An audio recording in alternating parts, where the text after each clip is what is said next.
Are goblins real and roaming the earth? Are ghosts made out of the same stuff as Wi-Fi? Answers to these questions and more on this episode of This Paranormal Live!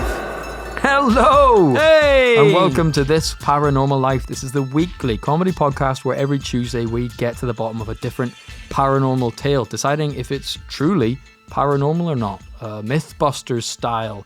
As always, you're joined by me, Kit Greer-Mulvena, and Rory Powers, who's sitting across from me, my co-investigator. How you doing today, Rory? I'm doing great, Kit. Fantastic intro questions there, specifically the one about goblins roaming the earth. I know it's become quite a popular thing for people to refer to loafing about the house as going goblin mode. Right. You know, maybe those lazy Sundays where you just want to watch TV, play video games, and order Domino's pizza. And I want to say I think that's a misuse of the term.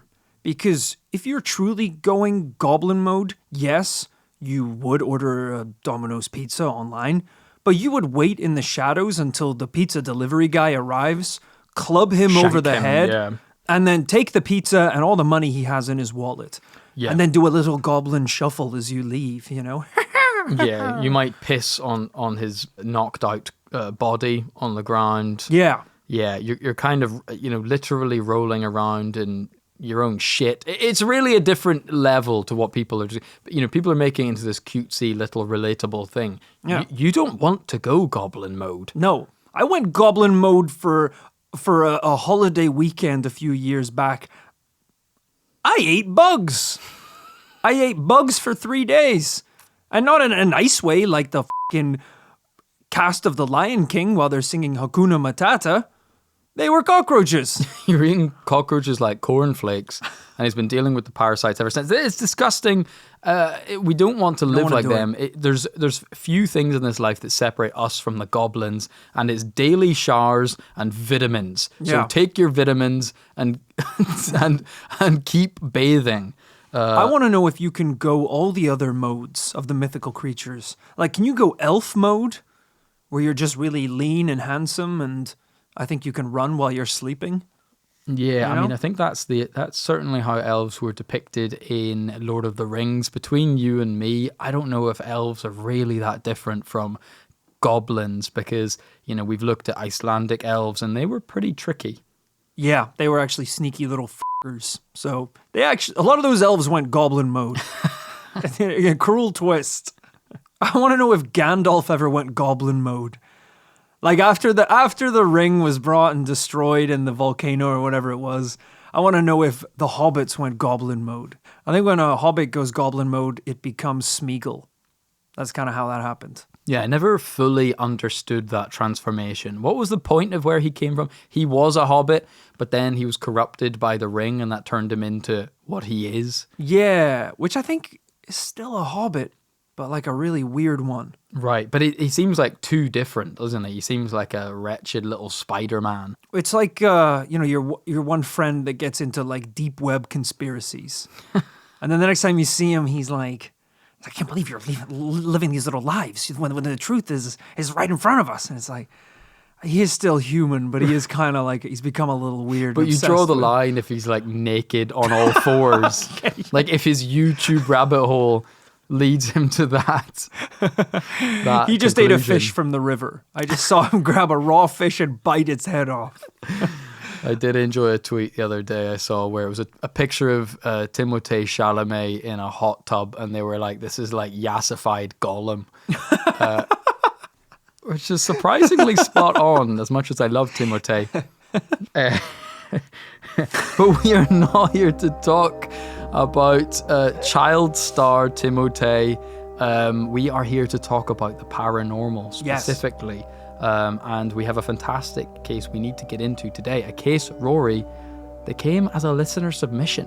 Whoa! Now, Joe Heath writes, "Hey guys, hope you're well. I have a little story for you. Growing up in Birkenhead, I used to always get books like Haunted Liverpool, Haunted Whirl, and they would have tons of stories in, which today's email brings to light, and I feel you should cover this as the place has hundreds of stories. Cheers, Joe Heath." Where is this place, Birkenhead? This is just outside Liverpool. If you've ever got the ferry to Liverpool, that is at Birkenhead. Okay. So that's exactly where we're headed. Somewhere we have investigated a few times before, although not that recently. We did cover a case involving time slips in Liverpool. Yes. Liverpool notoriously is full of little corners and alleys that if you walk down, you might go back in time. I think we did a few episodes set in Liverpool, and after attempting the accent a few times, our listeners insisted that we stop. And we don't return. And we've been training daily ever since, and today's the day we're going to prove ourselves. Oh God, I hope there's not dialogue. We are going to go f***ing method, Daniel Day-Lewis style, DDL mode engaged. Today's story begins in November 1963 in the Cavern Club in Liverpool, a pumping live entertainment venue in the heart of Liverpool. Ooh, very cool. This was as swinging 60s as it got in England at this time. The club was busy because not only was stand-up comedian Jimmy Tarbuck performing that night, he was being supported by Vic and the Spider-Men. The Jimmy Tarbuck and Vic and the Spider-Men? Oh my God. As the show ended, most of the punters filed out, leaving the regular stragglers hitting the bar to chop it up. The stage was empty and the sounds and lights had ended for the night. Or had they? At that moment, out of nowhere, a green flash of light took the drinkers by surprise. It's the Goblin! What? He came for the Spider-Man! Oh no! A pumpkin bomb rolled across the bar. Oh shit! It took them a second to realize what was happening before one of them spun round. There was a huge glowing green light in the center of the club. But inside it, something was visible, maybe even moving. Whoa. The man sitting closest could see it was a girl, a young woman, dressed crazily though, with bright pink hair and clothes like he had never seen before. She was wearing huge boots and had tattoos all over. He stood up, straining to see closer, but the light was vibrating and shifting. At this point, at least 3 different people were staring at this phenomenon, before, after about 10 seconds, the light suddenly vanished and the girl was nowhere to be seen, leaving the club dark and quiet again, and they struggled to wrap their heads around what had just happened. Wow. What the hell is going on here? I mean, a girl with pink hair, tattoos, and boots who in the morning is never seen again. I feel like I've had a very similar experience to this in my lifetime. All right. Amy, if you hear this, call me, is what I'm, because you gave me your number, but then you didn't, after the first night, you didn't call me back. So what's going on? Yeah, you going... Is it because I put on Twilight on the date? I thought it'd be romantic. You going to a hardcore show to pick up raver girls is not the same as the paranormal happenings of this story. Yeah, you are exactly right. The problem is that telling this story today, if in 2023 you see this woman in a nightclub surrounded by green mist, it's an e-girl hitting an elf bar getting lit up by the dance floor lasers. But back in 1963, this was not okay. Right, of course. This is not the underworld in Camden on a Saturday night. Because this isn't even Liverpool, right? This is, you said it's little... This is in Liverpool. But I mean, like, not in the city. No, it is in the city. Yeah, I can't get anything right. We're dead center in the city. It was Joe, our suggestion was written by Joe who lives outside Liverpool. Okay, you f***ed me, Joe. No, you sabotaged Joe this whole was very case. clear. Very clear. We are dead center, but it's 1963, so I said things were pretty swinging, but you could probably get arrested for wearing a mini skirt. Yeah. Fashion had not moved on this far. That's a bit of an exaggeration, but, this was the time of, the first pop music, things weren't that advanced. Even if we set aside the huge green orb portal, the clothes, the hairstyle, basically none of it even existed back then, leaving many who heard this story to believe that those men had witnessed someone from the future. Whoa. I mean, it would be what you would assume a time traveler would look like. Someone from the future. It's like all the sci-fi movies where it's like, what is it like in the future? Well, people have crazier hair, for one. Yeah. The boots, maybe not that wild. But, yeah, I mean, even tattoos in the 1960s were more of a controversial thing. They're much more commonplace now. No, you're absolutely right. I mean, if you watch like Star Wars or any sci-fi movie, person from the future, it's like slightly different hair, slightly different clothes. Not much. I watched that Star Wars series Andor. I don't know if you checked out that one. I hadn't. It was an excellent series. I do recommend it. But I will say the wardrobe at times, I was like, I'm pretty sure I own that one. That's a jumper from Top Man.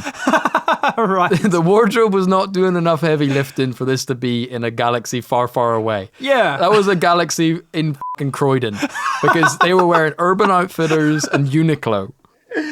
Yeah, in a galaxy far, far away, people should be wearing gas. They should be made of spiders. It should be so completely abstract and confusing. Not just like, you should see the fucking hats they wear here. They're purple. It's crazy. So still a hat? But it is true. I mentioned right at the beginning of this episode, Liverpool is already notorious for time slips. Is that what we're seeing here? Right. A time slip, but in such a specific manner, where essentially a Rick and Morty-esque portal opened up and a traveler from the future appeared in the past. Yes, not like we've seen before. If you haven't heard that episode we did on time slips, it was much more, I think the key story in it was that of a thief on the run from security, and he had like stolen something and he was running down an alleyway and he basically tripped and fell into the 1500s. Yeah, that was a wild one. And he's then like, whoa, like fish out of water, walking down a street, a horse and carriage almost hits him. Get out of the way, Junior. Yeah, he spent a weird amount of time back there. Don't know, I'm not going to go on record now to say whether that was a double yes or not, but point being, this is a little bit different to that. Okay. In what I hope is an unconnected set of events, the day after this green girl was sighted, JFK was assassinated. Whoa. From Dallas, Texas, the flash, apparently official, President Kennedy died at 1 p.m. Central Standard Time. Now this story would be mad enough as it is, but you just know this wasn't the first or last time something like this would happen at the Cavern Club. It turns out that the workers of this club were not remotely surprised at what had happened. I mean, they must have been a little.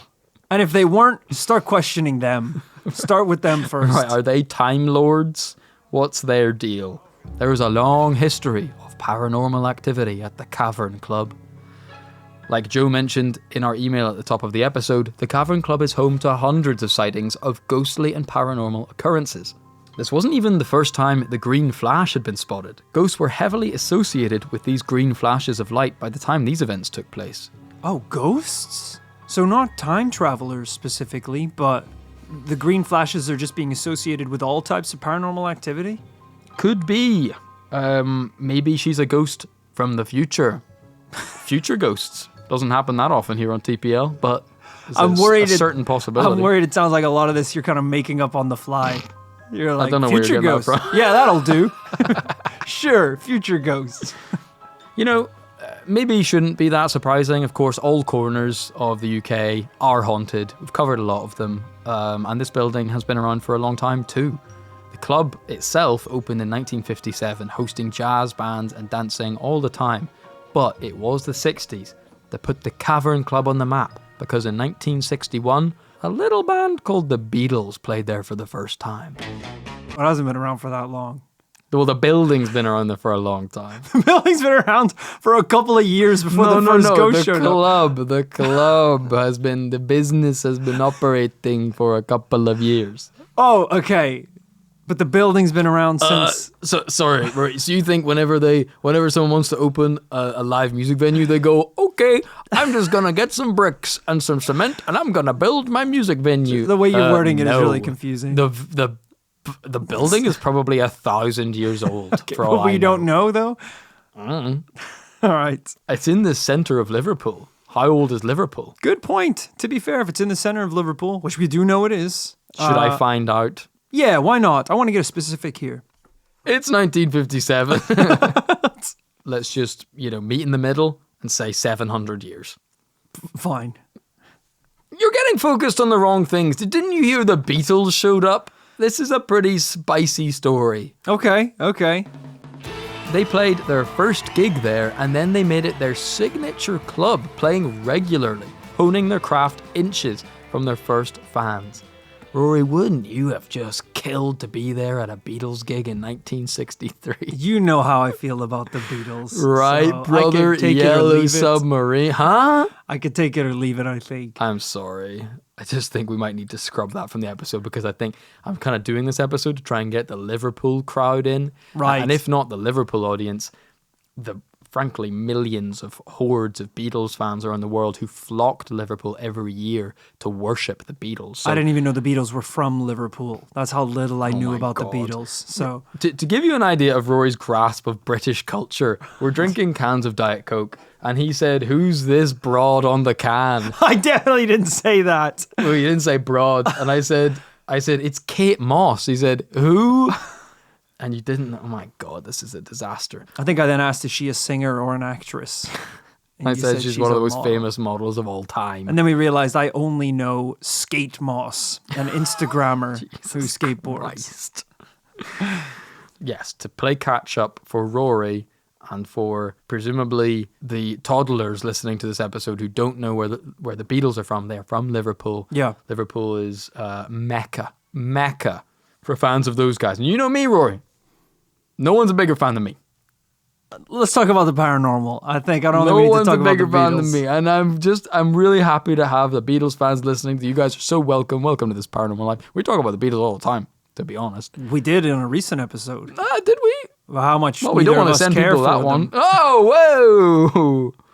Yeah, that got a lot of negative comments on YouTube. There's an interesting concept here when we're talking about this venue, where if you're looking at the bands that played in this venue, the listings could go all the way back to, as you said, the Beatles in 1967. But if this place is really as paranormal as they're claiming, there could be future bands playing there. Oh my God. Yeah, one night could be Beatles, the next night could be Squonk and the Gozos, who came from the year 40,000 to perform live. We don't know. Maybe the Beatles performed in the 1800s in this venue. What do you think music from 4 light years from now sounds like? Well, we know that the music in the Star Wars universe played in the cantina is officially called jizz instead of jazz. Have we talked about this on the podcast? We have. I think we have before. For some reason, George Lucas decided, even though it was basically jazz, he was like, they call it jizz. On their planet. This is with no humor, no irony. He says it's canon that the cantina music is called jizz. He did. And then he said, and when the Star Wars fans hear it, they're going to jazz in their pants. It's like, George, you got these mixed up. For f***'s sake, that is yet another. Maybe I have more bones to pick with the Star Wars universe than I thought, because that is. We got to get back to the story, Because man. that is the fact that is what constitutes music on another planet. Is just jazz is crazy. All right, we got to get back to the story. You're right. It feels a little significant though, right? That this music venue, chock full of paranormal activity, also happens to be the birthplace of the biggest band the world has ever known. That'll check out to you, Chief. Well, that's a good point. You're saying the two are related somehow. If only they could have known what would be a hit song in the future. Okay, I didn't have that written down, but I like that train of thought. You can take it. I got more. Future ghosts. No, take that. I'll take that one, and I'll put it away in a box and burn it. Is there some kind of f***ed up energy field going on creating these strange happenings? I don't know if Ringo was from the year 3000, but, you know, it seems like there is an overspilling of some kind of strange energy goo going on in this venue. All I know about the year 3000, according to Busted, is that triple-breasted women walk around town totally naked. How did they get away with that? Was a song for children. Yeah, I did they sang get it away as a child. They really snuck that in there. All of their songs were about shagging. It was kind of nuts. What I Go to School For, Air Hostess, it was all just about having sex. That's crazy. Yeah, it was kind of weird looking back now. Yeah, they ruined my life, I think. Okay, I suppose I do have to move on, and I should have known that even just mentioning Paul McCartney was going to make Rory murderously angry. So, don't worry, the Beatles being famous isn't my only piece of paranormal evidence in today's case. Because I haven't even told you the most famous and shocking paranormal events to take place in the Cavern Club. And after I do, you might not be able to f***ing sleep at night. You hear me, you goddamn son of a bitch? I do want to know more, because the only thing that's happened so far is a girl turned up in a goo bubble. You're going to be crying for your mummy after you hear this. And that the Beatles played there. This is an A24 horror movie script about to happen. It was more than... Yeah, well, the girl was... That was top tier paranormal happenings. We would normally have to go sit through a two-parter, Jeff Lamongu style, to simply get a glance at a green girl from the future. To hear the craziest chapter in the Cavern Club's paranormal history, we need to jump back to the club's opening. Its first year, 1957. Which, to be clear, the building is probably older. Heaps older than that. Right. This is just when the club opened. But the club, incredibly modern. It was basically like a fucking hospital. There wasn't a brick left of the old building. And one night, 3 blokes, Johnny, Peter, and Tony, decided to hit the club to listen to jazz in the small hours of the morning. Just to clarify, jazz is earth jizz. Right, for our sci-fi listeners. For our Tatooine and Dagobah system listeners, it's a lot like jizz. And they told their girlfriends to meet them there too. The music and the booze was flowing, and before long it was 4 a.m. The room filled with smoke, but emptying out of people. And each of the lads had sank a Rory's dozen of pints. The 6 friends sat around laughing and smoking, talking about absolutely everything from sports to religion. At which point, one of the girls, Rita, brought up that the toilets in the cavern were supposed to be haunted. Peter wasn't having any of it. No way, I don't believe it for a second. That's probably made up by the owner Alan to get people talking. Of all the things he could say, why would he tell people it's haunted? But right then, one of the bouncers overheard them. You best start believing in ghost stories, 'cause you're in one. He said that? He did. This was the owner, did you say? This was a bouncer. This was a bouncer. Okay. Jack. Sorry, you have a problem with that line? No, it's fine. So the implication is that he's been working at the establishment long enough to have... He probably has. He probably has had experience in the bathrooms with the ghost, if anyone has. Well, if you want to beat people over the head with the interpretation of the line, then absolutely by all means. I'm just so desperately trying to steer us away from the Pirates of the Caribbean. The Pirates of the what? And keep us back on track of the story. What are you talking about, dude? That's where the line comes from. Caribbean? We're in Liverpool. In ghost stories. Something about that beat of silence. Jack. We know. Captain Jack. It wasn't even him that says it in the movie. Believe you me, it's no joke. One of the other bouncers saw the man in black just the other night, right here in the club. Why is he a pirate? Why is this man a pirate? Then, Johnny piped up. Oh, I know. We should do a seance. Johnny, no, we said no more seances. It's not even fun. It's just weird how into seances you are. Shacklady? It's the goo that gets me. The goo. Shacklady? Yes. Shacklady. That was one so clear. So hard. But the girls agreed. They thought it would be fun. So they grabbed a candle and turned off all the lights. And even got the bouncers to join in. This is how you get ghosts. Johnny spoke first. Oh, Lord of Darkness, I invite you into the cavern. Give us a sign so we may believe. At first, there was nothing. But then, at the edge of their vision, they could see a shadow moving across the room. But it wasn't a shadow. It was a man in a black suit. He was extremely handsome. He calmly walked over and sat at the table. The group were silent, but assumed this was another straggler who'd come to join the fun. I'm the devil, said the man. But naturally, they didn't believe him. First of all, mate, There's no such thing as the devil, said Johnny. Well, if there's no such thing as the devil, give me your soul. Okay then. Take it. Whatever. He said, laughing, trying to be cool in front of Rita and the girls. Thank you, said the handsome stranger. And just then, the candle went out. Everyone screamed, shocked. The Bunchers got up and touched around the room to get the lights back on. And before long, they did. As their eyes adjusted to the light, they could see the man was gone. He must have got up from the table. But one person wouldn't be getting up from the table, Rory. One by one, they all realized that Johnny was face down on the table. Jesus!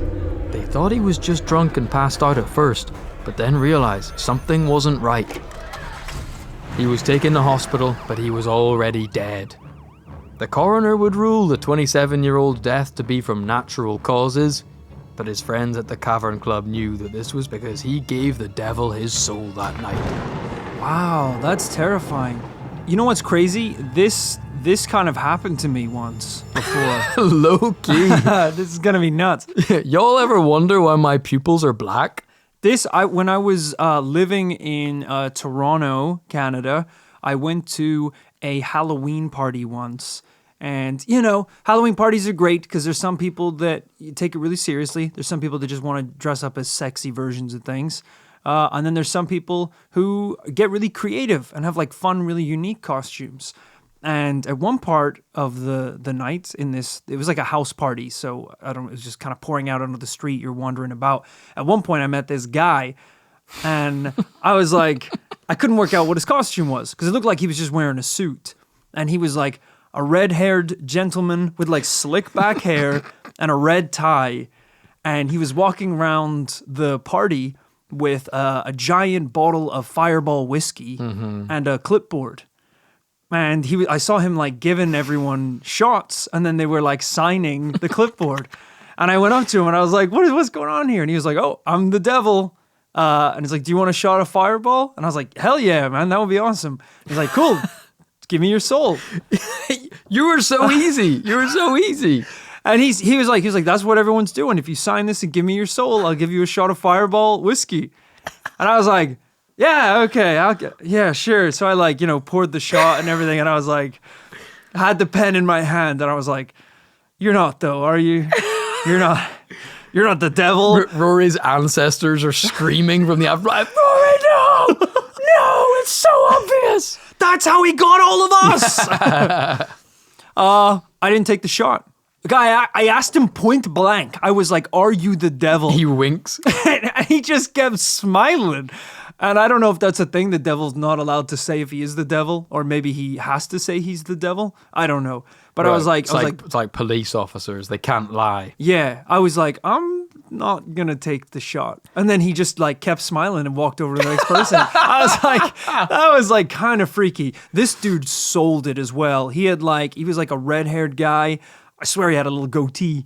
But yeah, real like big creepy grin. It was very spooky. So I played it safe that night. Wow, I had no idea that this story would resonate with you so much, Rory, because it's exactly the same. A guy turning up, by all intents and purposes, appearing to be a party goer. Yeah. So their guard is lowered. They think it's all a fun little game, and then Johnny goes night night. I mean, I still ended up face down in a bowl of poutine that night. And I didn't sign my soul away, so how's that fair? But it is true, this story, it's easy to say that I know this is, it's almost got like a movie feel to it, a horror movie feel, which makes it feel not real, because it's just so kind of perfect for storytelling. But it's easy to forget that this is a small but famous club, and the story had to come from somewhere. Granted, the story probably has been a little bit fluffed and embellished over time, as these stories, it's been a long time since the 60s, it's been embellished and it's become, combination of a witness testimony and an urban legend, I'm sure. But these things have to come from somewhere, which is kind of crazy. So this was the first instance of something paranormal taking place at the club? It's not the first because I think the idea was the girls, they had the seance because there had already been rumors of sightings of ghosts and things. Okay. But it's probably, from what I gather, maybe the most famous paranormal story from the cavern. You can just imagine, we've been to these kind of haunted buildings, Rory. You can imagine the people who work here are going to love telling you that story. Yeah, that's a pretty strong one to start with. I mean, probably a bad idea to let the general public perform a seance in your venue. Right, yeah. I don't think the insurance covers that. Yeah. We've investigated a lot of places over the years, but it is certainly rare that Lucifer shows up. I can really only think of one other time, other than Rory's house party. It was the Hellfire Club outside Dublin. The devil famously visited that club. That's very true. Yeah, I forgot about that. He also appeared in the retelling of the origins of the jack-o'-lantern. Oh, that's right. The pumpkins, because I believe there was an alcoholic Irishman that put the devil in his pocket. That's right, yes. Quote, get in me pocket. Get in me pocket. But I think in the story of the Cavern Club, this feels like an inflection point. This feels like a twist, right? We've got a couple different things going on. The green girl and then the devil showing up. Those are not created equal. If the devil is showing up to your club, there has to be a damn good reason. This isn't a time slip. No one died in the toilet and is a ghost now. Something else is going on. Why are these paranormal occurrences happening here? Well, you see, the Cavern Club is located on Matthew Street, a street named after an extremely wealthy Victorian merchant, Matthew Pluckington. He had operated a warehouse on the grounds that the Cavern Club now sits on. And between you and me, he didn't start his business with a bank loan, let's put it that way. The story goes that in order to become wealthy beyond his wildest imagination, Pluckington struck a deal with the devil to worship him on this site in exchange for a prosperous business. Whoa. It's said that underneath the foundations of the Cavern Club, there still exists a temple or shrine to Satan created by the Victorian businessman. Holy shit. Lead with this. Lead with this. This is huge. Do you think that would cut it in terms of what we're seeing in this venue? I would say so. Yeah, if the shrine still exists or hasn't been destroyed yet, it's still a beacon to the Dark One to come to this place and assume that everyone in the vicinity are on board with the worshipping. You know, if you think of shrines and temples as spawn points, yeah, God and Jesus, they have millions and millions of places on earth where they're good, little safe zones. The devil, thankfully, not many. Not that many. I can't think of, satanic shrines don't come up that often on TPL. True, yeah. Maybe some like rock and roll hardcore clubs. Yeah. If the devil showed up, people would be like, oh shit, yeah, come on in. But yeah, not a lot of places. I mean, we've tried. Welcome. We've created summoning circles live on stage, but it it hasn't really worked. That was for a specific demon, though, not just the devil. It's true. You think Rory would have signed up to doing that? Hell no. I only draw those circles for one specific reason, to try and get another shot of Fireball whiskey. Well, interestingly, they were excavating this area in 1982 and did discover a huge vault underneath the stage that the Beatles used to play on all those years ago. Whoa. I don't know if they found buckets of blood or chicken bones or crosses or whatever, but it's cool that there's obviously a grain of truth to that legend of a hidden passageway or something underneath the venue. Yeah, are we talking like a metal vault or like an area, essentially? I think more just like a hollow, right. A little area underneath it all. Ooh, that's creepy. I think that's a pretty cool reason for some of the stuff to be happening the way it is, but fair enough, the club has been open for quite a long time now and is an unbelievably hot attraction in Liverpool for fans of the Beatles. I mean, this place has basically now just become a Beatles tribute spot. Any night of the week you can go and just see Beatles tribute bands rocking out, which means a lot of potential paranormal witnesses. So surely we have some evidence from the modern day. Well, I do have one report. In 2014, Christine Walsh went to see one of these tribute acts in the Cavern Club, and she understandably took some photos to preserve the memory, and was shocked to see what turned up in the photos next to the musicians. Rory, feast your eyes on this. So here's a photo of the band on stage in the club. This place is so much smaller than I imagined. This is not a big club or a bustling venue. It's a railway arch. It is. They're literally just in like a hobbit hole. These motherfuckers really do look like the Beatles. It's true. I mean, that's just turtlenecks and kind of shit haircuts. Okay, all right. Hey guys, we love the Beatles here, and we don't want to hear any slander. But Rory, I don't know if you see anything out of the ordinary. Let's punch in 300%. What is that? What are you talking about? What? The paranormal activity happening right before your very eyes? That circle? Yes. The orb? It's an orb. I mean, if you're going to point at a dust speck in a picture. A dust speck? Yeah, that's one of my biggest pet peeves in the world of paranormal investigation is people talking about orbs in photographs. Have you ever filmed anything at night or taken a picture at night with a flash on? No, I'm scared. You get orbs. You get artifacts. Yeah, you probably, get because the this. place is coming down with ghosts. I low-key thought it was going to be the devil somewhere hidden in this picture. I didn't realize it was going to be a circle of white. I have kind of built up that expectation. That's fair to say. We know he's not shy. Okay. Not loving that piece of evidence. Yeah, I thought that was going to be kind of a shadowy figure watching from a hallway, or maybe like a photo of the vault. Maybe once they opened it is the devil. What is? The guy. Maybe the guy is the devil? Yeah. He's wearing black. I'm just worried now you're going to start saying that anyone could be a future ghost. All right, this is going poorly in the latter section of the podcast. Hey, keep the energy high. Whoa! There's been a lot of good stuff. Maybe we could just forget that little bit. I've run out of words. The script's over. So, Yeah. Rory. The Cavern Club, huh? That's me. This has yeah. been something else. Yeah, not really seeing how the green future girl ties into things necessarily. But I do like the devil getting involved in the seance. That's pretty cool. That's like pulling a shiny Charizard out of your Pokemon pack. If you're like, hey, we're just going to f around, see who's out there in the demon world. Could be anyone, could be any number of bastards from history. Oh, who is it? It's me, the devil.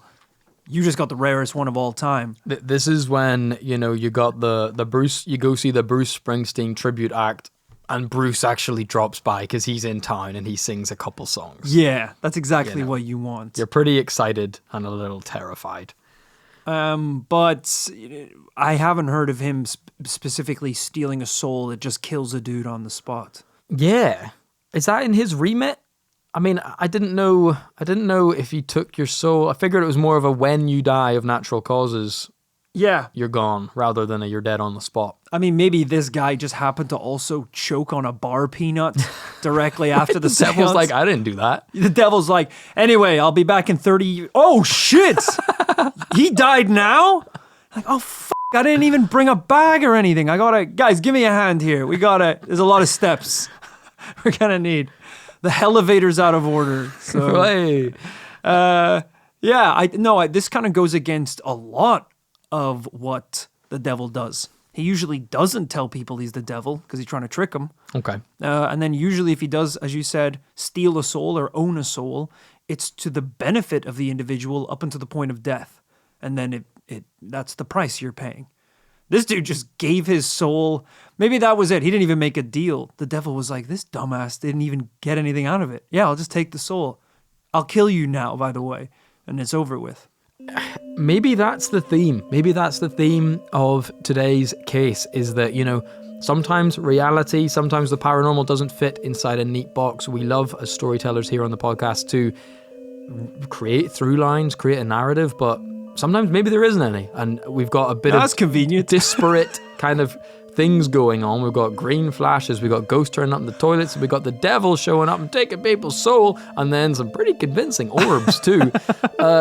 but none of it really feels that connected, which puts us in a tough spot as investigators. Yeah, we've had similar stories before when we're talking about ley lines or, haunted locations. It's kind of a smorgasbord of paranormal activity. And unfortunately, the conclusion is always the same. Why would any of this happen? What's the links? And if you can't find them, it's very hard to say that these things did really take place. At the end of every episode of this Paranormal Life, we have to decide whether our case is a yes or a no, whether it's true or not. Rory, in the case of the Cavern Club of Liverpool, what are you saying? And think about Joe. And think about Joe, who wrote in all the way from Birkenhead. It's pretty far away. It's a no. Whoa. It's a no, Joe. All right, Joe. I was trying to help you out here. I think, unfortunately, it's a no, Joe. We don't have enough paranormal evidence for any one of these to say that it's definitively paranormal. Extraordinary claims require extraordinary evidence. And you just lost your soul, Joe. Because that's what, if you... Whoa! We got a little deal with the devil where if you submit a case for us to investigate and it turns out to be a double no, he gets you. He gets you. Not even a shot of fireball for compensation. Rory didn't mention that, but he got a little side action when he met the devil that night. Yeah, He was like, let me set up a little... Call it a referral scheme, if you will. Use coupon code NO to get one soul. Damn it. Well, thank you so much, Joe Heath, and anyone else who suggested that. Apologies if I missed you, but thank you for suggesting that. A really fun time looking into that. Always fun to get back to Liverpool. Hell, you never know. We're not doing Liverpool on the upcoming tour. We're going pretty close to Manchester, but hopefully we could go check this spot out in person someday. I know Rory will be dying to see one of those tribute acts. Oh yeah, you know me. I do love the Beatles. I was actually in Liverpool recently for the first time in like 15 years to attend a friend's wedding. I didn't stick around for too long, but I did go out for breakfast and had something called a Liverpool bun. Oh? Yeah. What was that? Some sort of jam and cream in a very, very dry bun. Yeah, I noticed this trend, right, of regional buns. Sometimes there's a reason they don't make it out the region. Right, yeah. I don't know if you've ever had a Belfast bap. What the hell is that? It's a burnt bap. That sounds terrible. Let me show you it. A Belfast bap sounds something you do to someone. Like box their ears from behind or something. I mean, that's it there. It's like It's burnt bread. It's the toughest roll you've ever had in your life. I mean, I understand that there's one, like a filled one with like a Ulster fry in it or whatever. Right. But like, dude, it is like... I'm into the Ulster fry one. That sounds pretty good. All right, he's come around. All right, well, these are just some of the regional delicacies we're going to have to try on our world tour. Woo! Fun fact, at that restaurant, because I was out there eating with some of the RKG guys that I work with. Go on. And the waiter came over, and he was like, "Did you guys do some video game stuff?" And we were like, "Yeah, we still do the video game stuff." And he was like, "Oh yeah, I used to watch you when I was a kid. Don't anymore though." And then walked away. Well, like, but video games are... Hey, nice to meet you too, man. Video Cool. games are for children, so, it sort of makes sense. Yeah. It's just like, a lot of grown people watch our show as well. Do they? I thought it was all like toddlers or something. No, that's an accident that's happened. Is that it's weirdly become a big thing in the toddler community, which I'm not proud of. But apparently, when babies see my face, they think I'm one of them. And they think Krupa is Papa. He just has that vibe. As I say, we are going to be all over the UK as well as the USA in a very short period of time. In October, we are hitting 9 cities across the world. Oh! LA, San Francisco, London, Dubai. Nope, not Dubai. Addis Ababa. We're going to be gobbling buns in every one of the biggest cities in the world. We want to try your buns in LA. We want to try your buns in San Francisco. I want to eat all the local delicacies. You don't even like sweet stuff.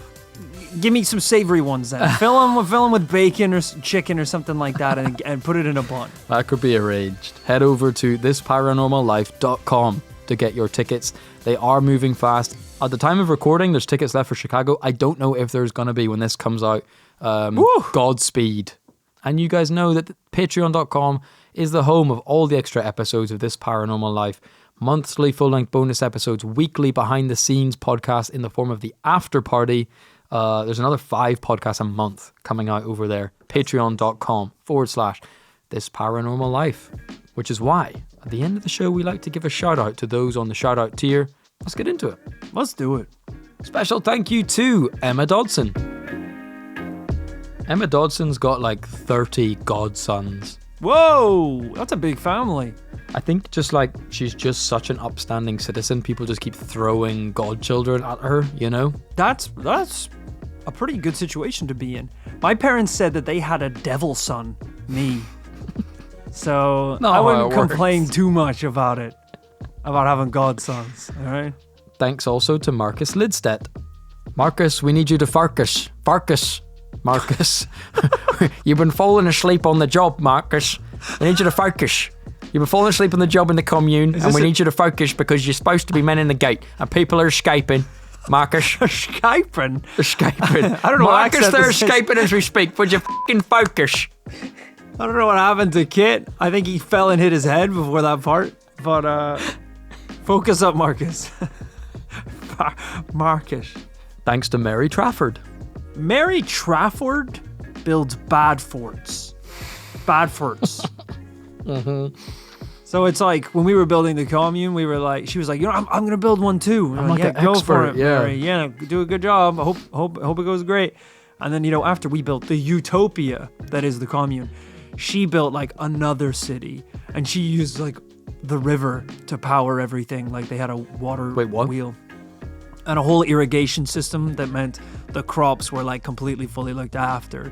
And it was a weird system where it was like everyone was equal, which is so. But how do they know who the king is? That's crazy. Yeah, exactly, Mary, right? what are you doing, bro? Your Ford's bad, Mary. Thanks also to Joe Klish. Joe Klish has a joke list so funny that the top 5 would make you wet yourself. Oh, a joke list. A joke list. Okay. A list of jokes. You asshole. Yes. Are you f***ing hard of hearing? You goddamn son of a fish. There's a lot the list is insane. And That's cool. He has to hide it in a vault because if someone even reads the jokes, it's too funny. They'll explode. Thanks to Tom Svabik. We know that Tom DeLong is a big paranormal fan and alien enthusiast. This is Tom DeShort. Tom DeSmall. This little Tom is in a borderline fairy. Jesus, man. He's so small. But we weren't sure whether he was one of those fairies that could cast spells and make food grow. So we thought, Tom, you're welcome here. And also, it's hard to keep him out because he can slip right through the gates. He can go through a fucking keyhole. Yeah, he's that tall. Small. Thanks, lastly but not leastly today, to David DeGurnier. More like David DeBurnier. Because if this guy sees something he doesn't like, guess what he does? He burns it down and he moves on. Good man. Living through the rules of the paranormal commune. That's why we're on commune 37. Oh, David, buddy. And please, David, I hope you like this one because we can't deal with another wildfire, quote unquote, David, because you've reported 36 of them now. All right, and we think you're starting them. Thank you, David. Thank you to everyone else we have shouted out. Thank you for tuning in this week. Woo! We are gonna be back on Friday with the after party on Patreon, but also on Tuesday, as always, with a brand new paranormal tale. Bye-bye.